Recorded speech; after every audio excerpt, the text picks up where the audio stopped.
Wine Searcher Advent Calendar 2024. And it is clinging to the sides of the glass. It's so beautiful.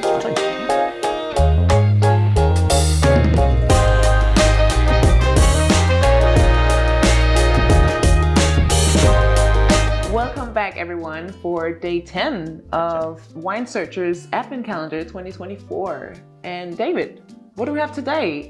Well, we're talking about wines of the Americas. We've finally reached one of the most famous producing areas, the Napa Valley. Yeah. But just to confuse you, normally you think of the Napa Valley and you think of reds. Which is normally, you associate that with New Zealand, don't you? Well, a lot of people do. New Zealand and Bordeaux is the other place. So this is the Clif family's Rte Sauvignon Blanc from 2023.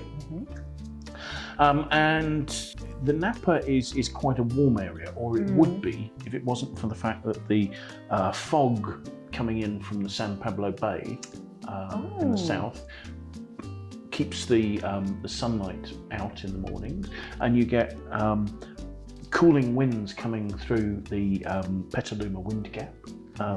And so these maritime influences cool the Napa Valley down. And these cooling influences are greatest in the Knoll district, which is where this is from, which is around the town of Napa itself and down to the bay. So the cool climate and the fog, does that slower the process? Like, does it take longer to produce a white wine? The main thing is that it enables the fruit to retain its acidity and keep it lovely and fresh.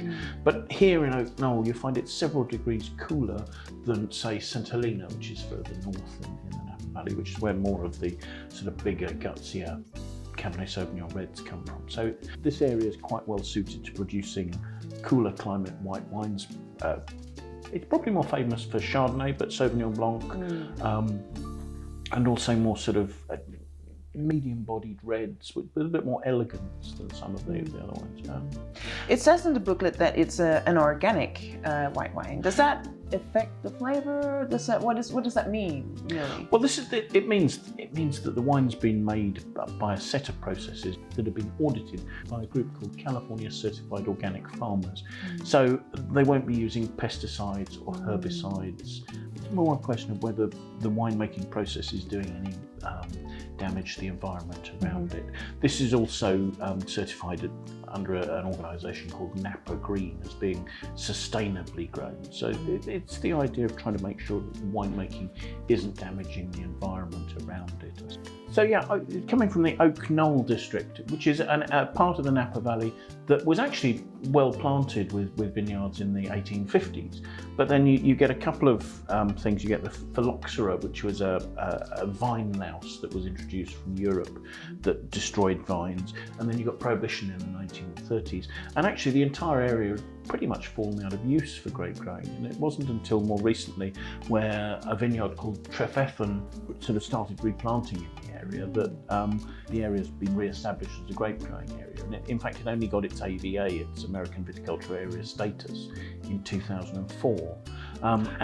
What does that mean? That status? It's the American regulation of geographical indication. Okay. So if something that is labelled as from the Knoll AVA, it can only come from within that area. This is actually from a particular vineyard owned by the Clif family who make the wine, and this is from their Val de Soto vineyard. So the entire vineyard is certified as being organic. All right. Okay, that sounds lovely. Should we taste it? Yeah, I think that'd be. Yeah. Let's have a look at it. I mean, first thing to say is look at the colour. I mean, that's water white, isn't it? If anything, it's almost sort of got a slight green tinge to it, doesn't it? Swirling it there. It's not particularly throwing tears on the glass. Are you supposed to swirl white wine? Because I normally see it with red. I expect it with a red wine. Fair enough. We've got a slightly smaller glass, so you've got to be careful. But no, I mean, what you're doing is you're breaking up the surface of the wine to release the aromas. You're removing surface tension, so that should help to release the fruit aromas into the glass there. Ooh. You get quite a sort of, they're quite green aromas, aren't they? Yes. People describe those as being sort of grassy, like nettles or something like that. Maybe like green capsicum. Yes, definitely. Then there's there's some slightly sort of more fruit aromas. I mean, passion fruit is the one that comes to mind to me. Passion fruit? Did you get that? No. Oh, okay. There are a number of aroma compounds that are released from Sauvignon Blanc that you find in things like passion fruit, and as they become more concentrated, sort of mango. That sort of. So you say passion fruit? Well, I'm saying that. You're the master. That you know what you're talking about. But everybody interprets these things slightly differently. I can remember tasting with somebody once, and he obviously had a slightly more refined upbringing. I mean, sometimes I think a wine like this can smell of asparagus. But my interpretation of the wine in this particular occasion was I was talking about tinned asparagus. He was talking about fresh asparagus. You know, some of it depends on your frames of reference. So I mean, you don't. I think to me, it's more like like apple, like a green apple, or you touched on mango, and I don't know. There's something about it. Yeah. Okay. Yeah. Well, let's see what we see what we think when we get onto the flavours as well.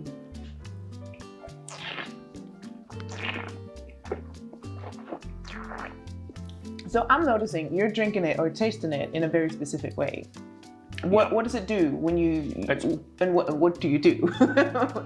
What I'm trying to do at the same time as I'm tasting, I'm trying to suck air into my mouth, and that helps release the aromas of the wine. It helps to emphasise the flavours. You have to be careful not to do it in company, obviously, but... So this is lovely, but it's very acidic to me. It's very, very crisp. There are a few things going on here.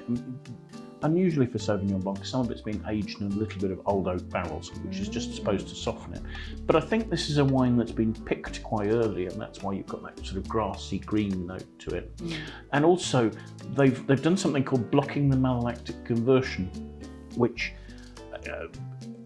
shall I try and simplify this? There are two sorts of acidity in wine. Okay. So there's malic acid and there's tartaric acid. And malic acid is the tart acid you get in an apple. You mentioned appliness earlier. So if you did as I did when I was a kid, and bite into a crab apple, those are big, it's searingly acid, and that's malic acid. And there is a way of using a bacteria to soften that and turn it into what's called lactic acid, so soft milky acid. But they've deliberately tried to retain the malic acid in this, and I think that's the sharpness and the crispness that you're tasting there. So that's quite a deliberate approach there. I think to try and keep this from a slightly warmer climate, tasting as fresh and green as possible, sort of more in the way that, say, a white Bordeaux would, or even a wine from New Zealand. So you would pick this in the valley in Napa. You would have to pick this quite early. Yeah. This would be picked. It leaves the flavours lasting quite long. Can you get? I feel I'm salivating as a result of this. You can you feel the acidity down the edges of your tongue. It's quite lemony, crisp, and lasting really quite well there. Yeah, I think to me it feels like a really good white wine to enjoy, because it sits with you for long. Like, you can enjoy it in your mouth for longer, which I think is lovely. Yeah, it's not particularly heavy. It's not particularly full-bodied or heavyweight. The alcohol is at 13.5%, so it's quite elegant. It's quite delicate. It would pair with quite a number of sort of fresh, lighter foods, sort of lighter like white meats. Yeah, seafood, salads, that sort of thing. It's a really sort of lovely, fresh, elegant wine for sitting in the sun and drinking, I think. Yes, absolutely. And also for drinking ice cold on a nice summer's day. There you go. So I heard from somewhere that there was only made 1,400 of this wine. So 1,400 cases. 1,400 cases. So this isn't a mass-produced wine. No. Having said that, I think it's quite a reasonable price. I think we've got $32 down as a price. Yeah, $32. I mean, obviously, it's best to go to the website, check that price. But I think you're doing well to get a wine of this quality from the Napa Valley, which is not an area that wine's necessarily particularly cheap. No, it sounds very reasonable. I think you get a really good wine for the price. I like the sort of the fact that I can still taste it. There's still a sort of freshness in my mouth from it. I think that's a really enjoyable drink. All right, guys, so we're 10 days in. We're almost halfway there. And this was our first Napa wine. That's pretty It's all right, incredible. we've got 3 more to come. We've got 3 more to come. That's very exciting. So keep tasting with us. Scan the QR code and find your wine and let us know what you think. Yeah, do pop your comments in the comments box below. We'd love to hear from you. Absolutely. And we'll be back tomorrow for the next tasting.